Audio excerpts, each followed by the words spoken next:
Frank Panhalaric has taken on some big fights in his years as a retailer, but none have been quite as big as a price war with Bunnings. This is Dulux Wash and Wear. It's the most popular paint in Australia. Can you sell it for the same price as Bunnings? We do sell it for the same price as Bunnings, but it doesn't give us very much margin at all. Could you sell it cheaper? You want to send me broke, do you? Bunnings' price guarantee is famous, but allegations previously raised in the Senate are raising questions about the real cost of low prices. We were slaves to Bunnings. Suppliers to Bunnings were highly emotional and sad, and they had these terrible stories of how they were treated and the price gouging they felt had gone on. The allegations have prompted a new inquiry.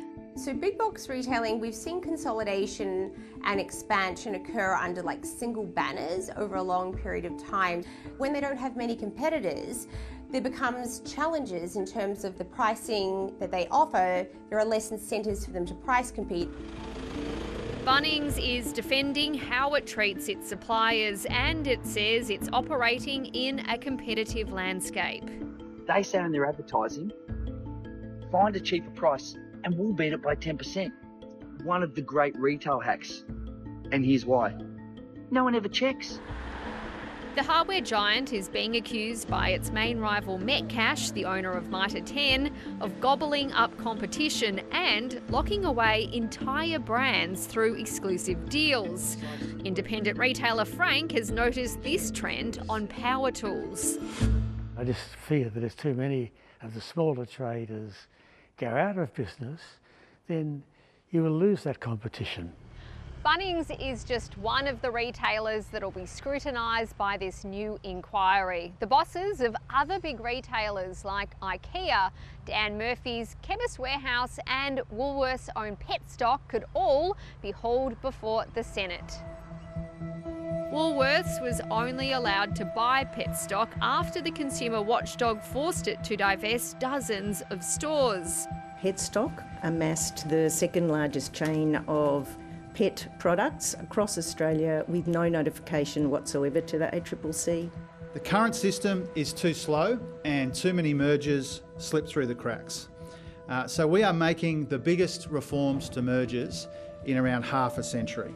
This is the dry food section, so we have... Independent pet store owners fear it's too little too late. Can you keep competing? To be honest, I don't know. I don't know if I can do this for 5 more years. Naman Takar bought this shop just a few years ago. He's selling less and less dried food as he tries to compete with Petstock and its main rival, Petbarn. You're selling it for $87.99. Petbarn can do it $25 cheaper. Yes. Why? I think it comes to purchasing power that the big guys have. They're buying it cheaper than I am. Naman is now facing extra competition from Chemist Warehouse and from Bunnings. I'm not going to complain about free market, but at a certain point, there has to be some government oversight or some intervention to stop this. When you have stores like Bunnings having pet food and pet sections, I'm like, come on.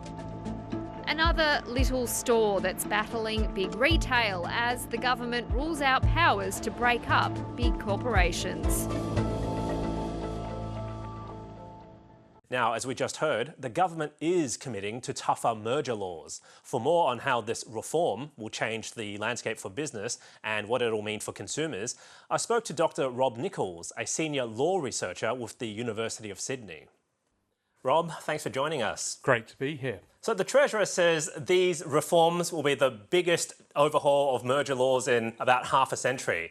Do you think that's overstating it? Probably isn't overstating it. It is a big change, but it's a change that's been signalled for a long time. So the ACCC has been asking for changes, and we've had quite a long process to try and see if we could get the changes right. So what do you reckon are the best parts of these reforms, and what are you most excited about? I think the really interesting thing is trying to address issues of creeping acquisition, where you might buy one player one day, another player 3 months later, and suddenly become dominant through small acquisitions. The other one's a big change. So the previous test was a substantial lessening of competition.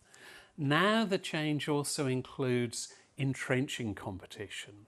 So a business, for example, that buys an upstream supplier, which probably wouldn't have been looked at for the last version, is now captured. So it does change the way that competition law works. So do you have any examples in mind? If I'm Woolworths and I was thinking about buying somebody who's a supplier to me, I'm going to be thinking twice about whether that would entrench my competition status in the supermarket area, even though the person that I'm acquiring might be nothing to do with supermarkets at all. So will these proposed laws actually lead to greater competition in Australia and bring prices down for consumers? That's the intention. That's the only intention of a competition law, is to enhance the welfare of consumers. So the intention is to improve things, and some of that will be by having all of the potential acquisitions and mergers actually being looked at, even if it's for a short and fast process that ticks off in 3 weeks. The ACCC will be informed on all of them, because at the moment they're not. And are there any examples of mergers that have been allowed to go through that have turned out to be quite damaging for consumers? Well, the ACCC says so. It gives a couple of examples that I'll draw on. One is Petstock. Petstock grew to be the second largest supplier of pet food and pet accessories in the country through acquisitions that the ACCC knew nothing about. It only found out about it when Woolworths asked it for an informal review of its acquisition of a few shares in Petstock.